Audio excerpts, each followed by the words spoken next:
पंडितों ने ये पेशगोई की है कि मोदी दोबारा वजीर-आज़म बनते ही पहला दौरा पाकिस्तान का करेंगे। हर मुल्क इंडिया के साथ वीजा फ्री एग्रीमेंट कर रहा है। पहले ईरान ने कहा इंडिया को कि आ जाएं, अब रशिया जो है वो वीजा फ्री ट्रैवल एग्रीमेंट कर रहा है। चाहेगी कि पाकिस्तान से ताल्लुकात बेहतर किए जाएं। बीजेपी या मोदी नैरेटिव स्ट्रांग होता चला जा रहा है ना। एक ये हाल है, ऊपर से मायूसी इसलिए ज्यादा होती है कि इस हाल से निकलने का किसी के पास कोई हल नहीं है। और आईएमएफ के आगे हम तरह तरह के डिस्को डांस करके दिखा रहे हैं कि हम किसी न किसी तरीके से उनके दिए हुए अहदाफ को पूरा करेंगे। आईएमएफ ने पाकिस्तान को झटका दे दिया है और आप बिल्कुल भिखारी बन जाएंगे। 25 करोड़ लोग और मुल्क जो है वो आपको पता है कि इस वक्त नाजुक दौर से गुजर है, मुआशी हालात ठीक नहीं है, खजाना खाली है। राष्ट्रीय मुद्रा कोष आईएमएफ ने पाकिस्तान को कर्ज देने से इनकार कर दिया है। पाकिस्तान का फट गया डोल, बीच बजरिया खुल गई पोल। जंग अमेरिका की जंग लड़ी ना, अमेरिका के लिए हमने सब कुछ किया और आज अमेरिका मोदी की जबान बोल रहा है। इस वक्त इंडिया मोदी का इंडिया है। इस वक्त इंडिया मनमोहन और बीजेपी और वाजपेयी का इंडिया नहीं है, बहुत मुख्तलिफ इंडिया है। कि 70 साल गुजर गए, यही भाषण हम सब सुनते चले आ रहे। तो फिर 1.5 अरब के पीछे भिखारी क्यों बने हुए आईएमएफ के पीछे? भारत की इकॉनमी आपसे 6 दफा ज्यादा स्पीड पे तरक्की कर रही है, आपको नॉलेज ही नहीं है, आप किस तरह की बातें कर रहे हैं। बड़ी कंसिस्टेंसी के साथ कभी कोई आता है, मैं ये भाषण देता है, कभी कोई दूसरा आता है, तो हमें यही भाषण सुनने को मिलता है। अच्छा, वो आप कर्जा भी नहीं दे रहे क्योंकि वो ये कह रहे हैं कि आपके पास कर्जा वापस करने की सलाहियत नहीं है, आपके पास कैपेसिटी नहीं है, ना विल है। ये अगर ऐसा करते हैं, आते हैं और इनमें कोई पैराडाइम शिफ्ट वगैरह का, तो बहुत अच्छी बात है। ये सब कॉन्टिनेंट की, सबका सब कॉन्टिनेंट की नस्लों पे एहसान होगा। मेरी दिली ख्वाहिश है कि मुझे मिसाइल के साथ बांध के, एटमी मिसाइल के साथ बांध के इंडिया पे गिरा दिया जाए। और हमारे यहाँ ज़ैद हामिद साहब हैं जो हर वक्त गज़वा हिंद की बात करते हैं, और या मकबूल जान है वो गज़वा हिंद की बात करते हैं। हाफिज सईद को उठाकर, ठीक है, आई एग्री कि अगर हाफिज सईद के ऊपर केस साबित होता है, हाफिज सईद हमारे अपने कोर्ट से कहा हुआ है, तो आप उनको सजाएं दें। आपने उसको निकाल कर हाउस अरेस्ट कर दिया है।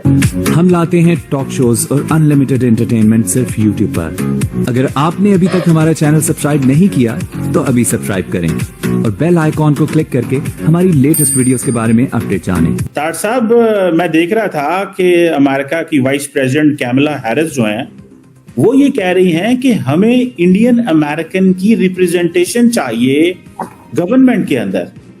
और सबसे बड़ी बात यह है कि वो कह रही हैं तकरीबन 4.4 मिलियन जो इंडियंस हैं वो इस वक्त अमेरिका के अंदर मौजूद हैं। और ये भी कहा जा रहा है कि 55% इंक्रीज हुए हैं सिर्फ इंडियन जो निषाद लोग हैं। लेकिन तार साहब, एक और बात भी उन्होंने की, उन्होंने कहा सिर्फ 5 अमेरिकन मेंबर्स हैं कांग्रेस के अंदर। तार साहब, अमेरिका क्यों चाहता है कि इंडियन जो हैं वो आके रिप्रेजेंट करें? क्या वो इतना डोमिनेट कर चुके हैं? और दूसरा तार साहब, हमें ये भी बताएं कि हर मुल्क इंडिया के साथ वीजा फ्री एग्रीमेंट कर रहा है। पहले ईरान ने कहा इंडिया को कि आ जाएं, अब रशिया जो है वो वीजा फ्री ट्रैवल एग्रीमेंट कर रहा है। हमारे पास पाबंदियां हैं, हमारे यूएई भी वीजे बंद कर देता है, हमारे बाकी ममालिक भी वीजे बंद कर देते हैं। जरा इस पर भी रोशनी डालें कि हम क्यों वीजा फ्री एक्सेस नहीं ले पा रहे, जबकि इंडिया तो हर आए रोज दूसरे किसी मुल्क से वीजा फ्री एक्सेस ले रहा है। आप रशिया पहुंच गए, तार साहब आप यूरोप पहुंच गए। हसन साहब, इंडिया की बात की साथ इनके वजीर-आज़म की भी बात कर लेते हैं। अखबारी खबर के मुताबिक सियासी पंडितों ने ये पेशगोई की है कि मोदी दोबारा वजीर-आज़म बनते ही पहला दौरा पाकिस्तान का करेंगे। क्या आप समझते ऐसा होगा? ये तो मैं नहीं जानता, लेकिन अगर ऐसा होगा, मैं आपको एक बात बताऊं, मोदी, देखो इंसान पैकेज होता है। मोदी का अपना कोई प्रॉब्लम होगा, कॉम्प्लेक्स होगा, अपना बैकग्राउंड है उनका करते, लेकिन याद रखना तारीख साज शख्सियत हो सकती है इस सदी की मोदी, याद रखना। वो हमसे कई गुना बड़ा मुल्क है। We are at par because उनके पास भी एटम बम तबाही है ना, तो तबाही में तो हम बराबर हैं। बाकी तो साइज, आबादी, वसायल, उनकी मईशत, वो हमसे कहीं आगे है, इसमें तो कोई शक नहीं। बराबर है, एक जगह पे मौत के खेल में बराबर हैं। फेंको एटम बम तो हम तो मुसलमान हैं अरबों खरबों में, असी तो 24 करोड़ भी मर जाएंगे तो असी अरबां च रहना है। तो ਤੁਹਾਡਾ ਤੇ ਲੈ देगे ठिकाने ये नहीं।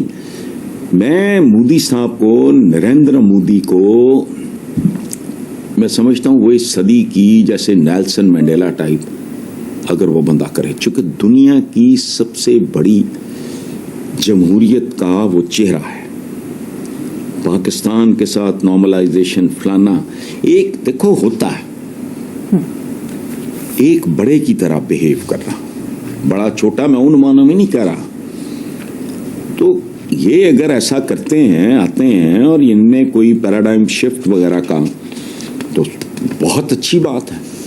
ये सब कॉन्टिनेंट की, सबका सब कॉन्टिनेंट की नस्लों पे एहसान होगा।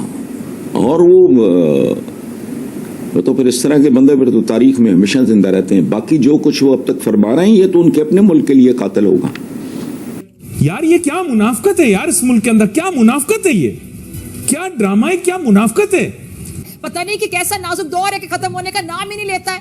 वो कहते हैं आपके अंदर आपको हम कर्जा देंगे, कर्जा वापस करने की आप में सलाहियत नहीं है, अब आपकी रेपुटेशन ठीक नहीं है, आपकी क्रेडिबिलिटी नहीं है आपके लोगों की।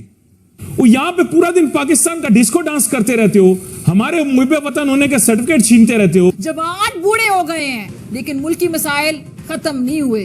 यह बहुत बड़ी इकोनॉमी है, बहुत से ममालिक ने वहाँ पे इन्वेस्टमेंट की हुई है, इस वजह से वो उनका साथ देते। बड़ी बातें बढ़ के मारा करते थे, वो कह रहे हैं ये बहुत बड़ी साजिश है, ये साजिश है। जहाँ तक मुआशी हालात की बात है तो मेरा हुक्मरानों से एक बड़ा आजिजाना सा सवाल है, आपकी इजाजत से अगर आप दें कि मैं आपसे एक सवाल पूछ लूं कि माशी तंगी की मुसीबत सिर्फ आवाम ही की किस्मत में क्यों है? हुक्मरान खानदानों को अगर देखें तो अल्हम्दुलिल्लाह मैं कह देती हूँ कि नजर न लगे, बरकतें ही बरकतें हैं। पाकिस्तान से आप देख लें कि पूरी दुनिया तक हुक्मरानों और उनकी जो औलादें हैं, उनकी जायदादें हैं, यहाँ पर भी हैं, बाहर भी हैं। और पाकिस्तान में बहती जो उल्टी गंग है, अगर हम देखें कि रिलीफ पर रिलीफ भी इन्हीं के लिए, और जो गुर्बत की चक्की में पिस रहे हैं उनके लिए सिर्फ महंगाई की तकलीफ ही तकलीफ है, माजरत के साथ, मगर दुख वाली बात। ठीक है भाई, पाकिस्तानी इतने शरीफ हैं, जुबानी कलामी मैं भी कह देता हूं। अबे भाई यहाँ के चाय के होटल में चाय पीने के बाद जो है ना, वो जो छोटू होता है ना, वो आपको नहीं छोड़ता जुबानी जब तक कि वो अपना हिसाब पूरा ना कर ले कि आपने कितनी चाय पी है, कितनी कटिंग चाय पी है और कितनी फुल चाय पी है और कितनी दूध पत्ती पी है, कितने कहवे पिए। हिंदुत्व पर गामजन मोदी सरकार खित्ते समेत दुनिया भर में आपको लगता है इंतहा पसंदी फैलाने के लिए सबसे बड़ा खतरा? एक ब्लॉक बना पड़ा है भारत के खिलाफ, जिसमें अमेरिका, कनाडा, ऑस्ट्रेलिया और दूसरे कंट्रीज भी हैं। जो मैं हमेशा ये कहता हूं कि एक तो इन सब कंट्रीज को तशवीश है भारत की तरक्की की। भारत की 8.6%, 8.4% इकॉनमी जो है उस पे वो इनको बर्दाश्त नहीं हो रही है, और जाहिर है ये रुकेगा नहीं सिलसिला।